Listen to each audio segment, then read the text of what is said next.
We're here to do a build on a car which is a little bit different, that's comparable to my TVR Griffith 500. 340 brake horsepower, 0 to 60 in 4.1 seconds. So what makes this build so different? Well, it's because we're doing an electric conversion. I actually bought a specific TVR Wedge, and the reason I chose this particular one is because it had 18 owners. 18? 18. It's been enjoyed previously many times. It's been modified. Most importantly, it had no service history whatsoever. One eternity later.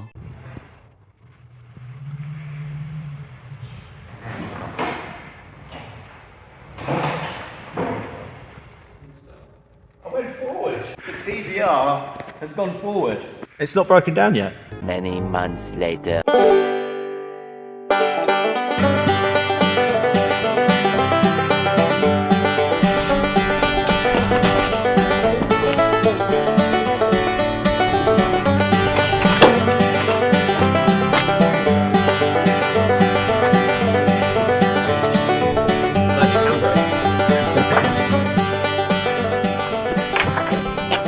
Demetri is here to help with the TVR. Well, maybe. He's come to have a look to see if it's worth having a go at, because as you can tell, the TVR is on my driveway and it's not working. And there's some scary sights in here still. So Demetri's going to have a little look at the car, the battery boxes, and let us know if he thinks he's up to the challenge. Demetri's taken off the top of the battery box and yeah, he's going to have a little inspection. That should be all the bolts undone. So this top cover comes off nicely. They've got some sort of a seal, that's good. Seems like, so yeah, you've got the master service disconnect and then What's the black thing at the top there? That looks like, it says 400 amps, so I'm guessing that's a fuse. Got some sort of protection. That is good. So for anyone that doesn't know, the master service disconnect is to disconnect the battery box in case of emergency. And we've got one at the front here and one in the back, as you can see there. The next part is having a look if there's any voltage on these two flexible bus bars. Yeah. And then try and take this top off. That's 0 volts as well. So both are 0 volts, that's good. What setting did you have it on the voltmeter? 'Cause I never know which one to put it on. Just measuring DC voltage. Okay. So we'll measure also continuity just for safety. Should have nothing. Yeah. Is that just checking for earth? Yeah, just checking that the battery's on linked to earth. You should use a insulation meter, which I do have as well. It's on the other multimeter. Yeah. So that passes higher voltage than the battery is to check for any short circuits between the case, the battery modules, between the cells as well, just to determine if there's any faults anywhere. Cool. But we're all good. Okay, so it's not connected as such, but the modules are in there, but it's not connected because why is it not connected? It's not connected. So high voltage junction box. Yep. The contactor is disconnected for the front. Okay. We had a look last time that the contactor is disconnected. This high voltage wire. That one there? Yep. Okay. That one right there. We're not touching that. Nope.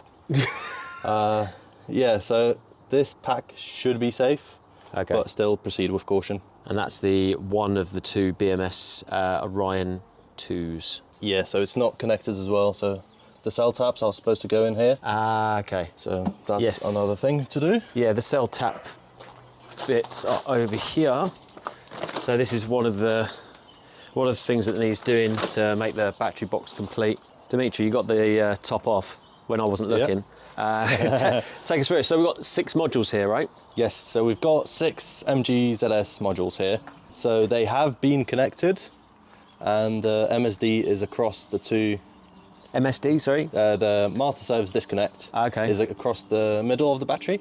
So these 3 are connected in series together, these 3 are connected in series together, and to connect those 2 together, there's a master service disconnect. Got ya. So, and they're 24 volt each. Yep. So in total, 6 is what, 128.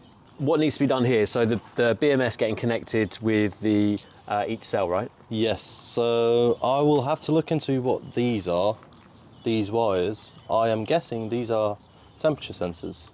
So this one is a good one to look at. So this seems like a temperature sensor, Right. but it's outside the battery and it's on top of a plastic case. So you're going to have very bad readings of the temperature. As far as I know, the MGZS modules have thermistors inside of the module itself. Usually you get like 2 thermistors per module. But in order to run all the thermistors, you have to have an expansion module. And just running a couple of, let's say 1 in each battery is enough for conversions. Okay. Because you're never going to be pulling that much power. So Demetri's just looked over the battery just to see, well, what are you seeing, Demetri? So I've never worked with MGZS batteries before. Right. So it was interesting at first glance that there's a black module and a grey module. Yeah. I thought maybe someone mixed and matched the modules. But then looking at the dates and then having a look at online resources, we found out that a grey module connects into a black module, and then from a black module it goes to the BMS to read all the sensors and the cell voltages. Yeah. So because of that, there's modules with a 12-pin plug, just like this. So it's supposed to have a board just like so, which I'm guessing acts as a fuse as well with these tiny tracers. Yeah. Because I can't see any fuses in the modules. And then this was the black module, and this one has 2 plugs, which I'm guessing there was a board here, and then these would connect in series, and then from a black module it would go to the BMS. So we're just trying to figure out how the previous guys wired up the rear battery for the cell taps and temperature sensors. Yep. And then we'll probably replicate it here. And now you just, you said that you're going to make it safer by disconnecting some of these bus bars, is that right? Yeah, so I'm going to disconnect the middle bus bars, so there's none of these high voltage lines just dangling here. Yep. And then it'll just further split the pack down to lower than 60 volts, which is safe for handling. We've moved over to the rear battery box, and you said something that tickled me, kind of, a little bit. What did you say, Demetri? That I don't believe you're going to find anyone else mad enough to take on this project. What's the kind of summary, Demetri? Easy answer, there's a lot of work. Oh dear. Yeah, but luckily it's all the work that I have done before. People might not have seen you before, but you have been on Chargeheads UK before. If you check out this video up here, there is a video where we went to go and see VAS technology. So Demetri, what are you doing now? Why are you looking at this crazy project? I've got crazy projects of my own, and I love the crazy project that you're doing right here. TVR Wedge. Honestly, I've never seen this car before, or any TVR wedges before. So yeah, and it was interesting, moreover, because it's EV. Of course. That's what I do day to day with VAS technologies. We've converted classic Minis, classic Defenders. We've got Defenders in USA, we've got Defenders going to Dubai. And so yeah, we just do these kind of weird, wacky projects, and helping you is going to be the next project for me. Cool.